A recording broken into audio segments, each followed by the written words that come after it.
A entrevista do dia.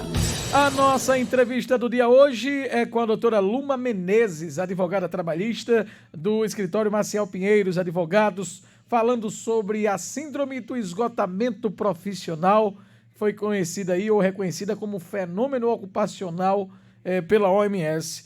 Doutora Luma, prazer conversar com a senhora aqui, seja bem-vinda, viu? Obrigada, boa tarde. Pronto. É um prazer. O prazer é todo nosso. É síndrome de Burnout? Como é que chama aí, doutora? É um pouquinho complicado de pronunciar. Até a gente que trabalha na área tem dificuldade.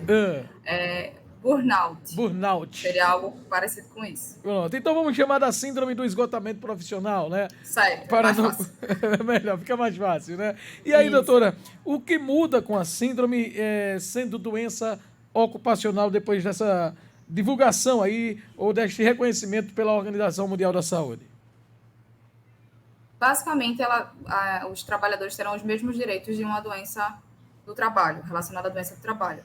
Afastamento pelo INSS, estabilidade, como qualquer doença ocupacional, podendo, inclusive, chegar a uma aposentadoria por invalidez, num caso mais extremo. Seria interessante a gente começar justamente explicando o que é a síndrome do esgotamento profissional, doutora. Certo. A síndrome do esgotamento profissional, como o próprio nome já diz, ela está relacionada a um estresse crônico no ambiente de trabalho, certo? Normalmente associado a pessoas que têm metas, trabalho com muito estresse, ou trabalhadores que têm mais de um emprego, por exemplo, como médicos. Sim. Que têm um ritmo de trabalho muito intenso. E aí, o que precisa para dar entrada no INSS? Na verdade, como diagnosticar isso aí, doutora? É o médico que dá esse laudo, que diz que atesta que a pessoa possui essa síndrome? Exatamente. É indispensável que tenha um parecer de um médico, certo? Um parecer de um médico da área, portanto, normalmente um psicólogo ou um psiquiatra, que consiga diagnosticar essa situação. Não basta apenas que o funcionário esteja cansado ou que tenha alguns estresses no trabalho. Então, é necessário que tenha realmente um parecer de um profissional. Com o parecer do profissional e o atestado, certo? Se for com um período menor que 15 dias, ele leva uma cópia do atestado para a empresa e fica afastado. Os primeiros 15 dias é pago pela empresa. Sim, sim. Caso seja superior a isso, ele entra com pedido no INSS para recebimento do benefício. Agora, doutora, a empresa pode, por exemplo, dar uma negativa quando você fizer o processo, dizer que está com esse problema, se a empresa se recusar a aceitar. Ah, não, você está com pantinho, você não quer trabalhar. Isso pode implicar em ações judiciais? Sim, com certeza. Tanto a empresa como o próprio INSS. São em esferas diferentes, né? Seria trabalhista, se for diretamente com a empresa, sim, ou na parte administrativa contra o INSS. Mas tudo é possível. Pode ser que tenha essa negativa da empresa. Por isso que é importante que o trabalhador esteja munido de todos os procedimentos. Que ele guarde receita médica, os laudos que ele tiver, tudo que ele tiver relacionado a essa situação. Se ele se sentiu mal, precisou ser afastado várias vezes, é importante que ele tenha toda essa documentação. Sim. Porque como se trata de uma doença de cunho psicológico, é um pouco mais complicado de se diagnosticar. Então, é fundamental que ele tenha toda a documentação. Agora, doutora Luma, advogada trabalhista, o que precisa para dar entrada no INSS? Qual benefício o indivíduo ele vai gozar se for identificada a síndrome? Atualmente, o benefício é chamado de auxílio incapacidade temporária. Ele é mais conhecido como auxílio-doença pela população. Só que pelo INSS o nome agora é esse. Ele pega a documentação, como eu falei, principalmente o laudo de um médico, tem que ter, isso é indispensável. O atestado, com o período, e ele vai diretamente no INSS para dar entrada. Lá vai ser feita a marcação de uma perícia, e é obrigatório que ele passe pela perícia do INSS. Sem isso, não é feito o benefício. Sim. A mudança na classificação da síndrome, doutora, deve elevar o número de ações trabalhistas? Veja só, inicialmente não se pode afirmar que vai ter esse aumento. É muito recente ainda, né? Já que a síndrome entrou agora dia 1º de janeiro. Mas eu acredito que vai aumentar a longo prazo mais na esfera administrativa, junto ao INSS.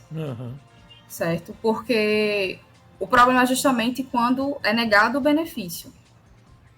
Então, de início, acreditamos que não vai ter um aumento na parte trabalhista.